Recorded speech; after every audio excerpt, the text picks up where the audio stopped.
The last module of this e-education program will address the question of how an organization, a society, or a country can improve its dispute management system so that its members can engage more in interest-based approaches to resolve dispute and participatory governance processes in public decision-making.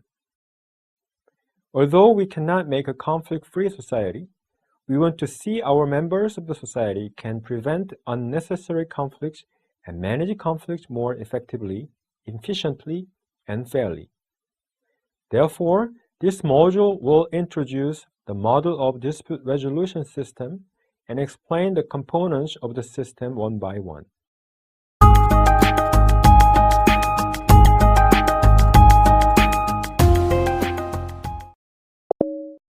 For the concept of a dispute resolution system, we will use the model proposed by William Urey, Jean Brett, and Stefan Goldberg in their book named Getting Dispute Resolved. Every society experiences disputes all the time, and we observe how disputants behave and take certain approaches to deal with their disputes.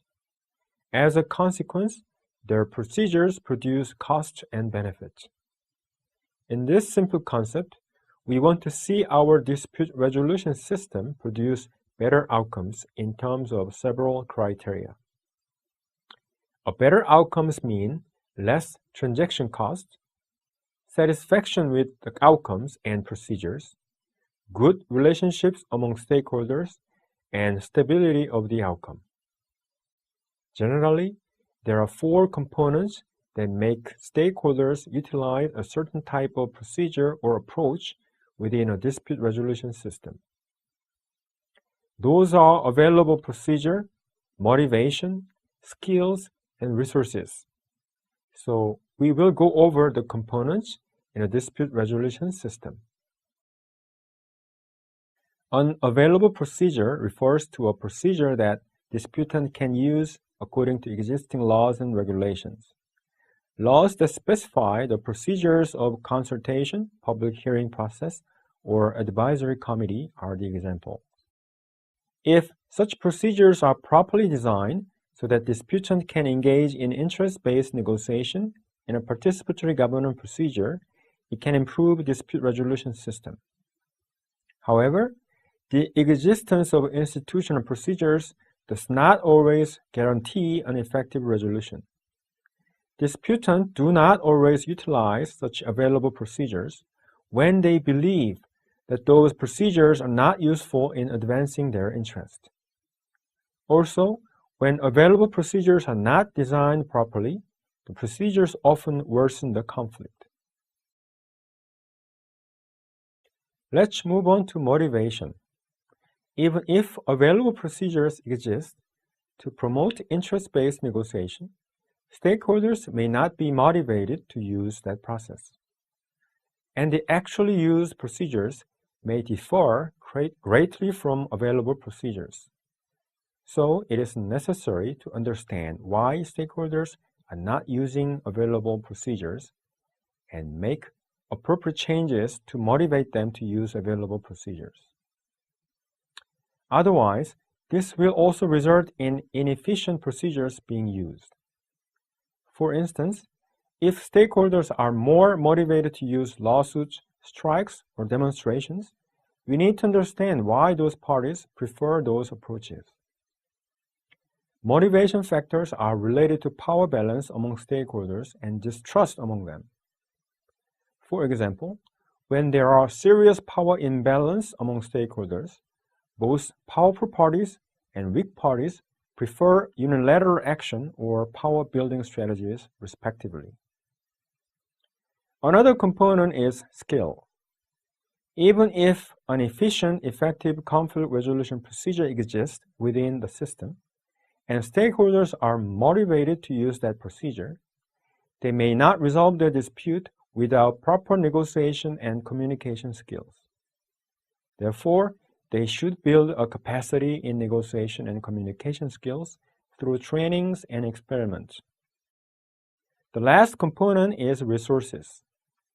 Resources in a dispute resolution system refer to human resources, economic support, and useful information. In cases of complex multi-party, multi-issue disputes, a neutral third party can be of great help for disputant to build trust and consensus. Also, a long dispute resolution process requires financial support to manage the process and conduct joint fact-finding researches. Systematically analyze information on dispute in the past can also be useful in resolving conflict in the future. There are important principles in designing an effective dispute resolution system. Let's go through them one by one.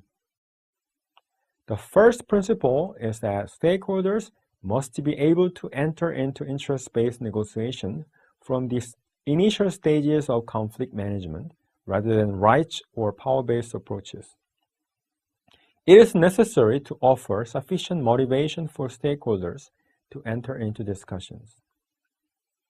For instance, if sufficient authority or legitimacy to use interest-based negotiation with the stakeholders is given to the public officials in the initial stages, it is more likely that government officials are motivated to use interest-based approaches. The second principle is to have a loopback system that allows disputants to return to the negotiating table even if the initial negotiations fail. An interest-based negotiation is not always successful, and a power-based or right-based approaches may be necessary before or after an interest-based approach in a conflict resolution procedure.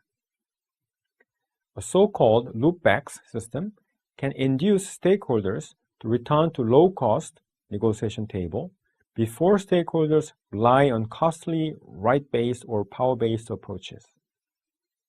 For example, if information concerning the consequences of a lawsuit is provided, the stakeholders will be able to concentrate more on negotiations. The data about court rulings about similar dispute can help disputant predict the consequences of lawsuits, which will lead to a reduced number of court cases eventually. Also, third-party experts with legal knowledge can help disputant in advisory arbitrations. Third-party mediators can step in and induce disputants back to negotiating table before they engage in a serious power struggle. The last important principle is to provide appropriate motivation, skills, and resources to change inefficient conventional wisdom in dispute resolution. People tend to rely on conventional wisdoms, and it is very difficult to change a widespread system that affects their behavioral patterns. Therefore, government, third-party neutrals, and private stakeholders need to work together and establish an infrastructure to ensure the new system is workable, with plenty of time to experiment with a new system.